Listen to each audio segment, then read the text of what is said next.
好來，鄉親啊，繼續來看這件，這是台南亞太城邦足球場。昨暝比賽到尾聲，有一個男子碰離個欄杆，現場的人員甲講袂使碰，兩個人全起口角。這個時陣，有一個工讀生出來做公親，想袂到這個男子竟然甲工讀生扇嘴皮，扇一個頭顱，嘴角佫流血。警方已經甲移送法辦，伊嘛互棒球聯盟列為黑名單，下擺袂使佫入場來看比賽。啊，那工讀生的家屬嘛來表示，講絕對要甲告到底。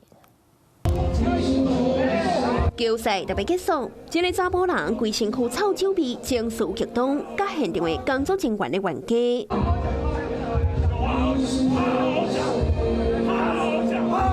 這個時陣，另外一個工讀生行出來苦勸，想要到對方竟然甲巴落。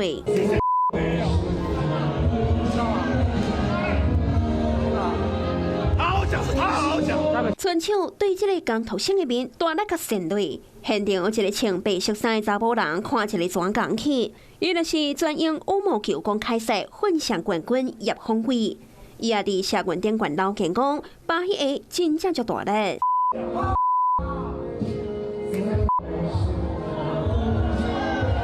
現場的民眾也攏有錄到這個喊過的畫面。昨暝台南亞太棒球場舉辦開幕首戰。一個姓鄭的男子碰佇咧3樓的欄杆，工作人員驚危險，就當場甲苦勸，引發到伊的不滿，雙方起冤家。袂笑，另外一個20歲工讀生洗出來場館人員出來苦勸，要閣說互伊扇嘴皮，把一個嘴角流血，閣頭殼講。警方到場後，已將涉案人帶反鎖調查。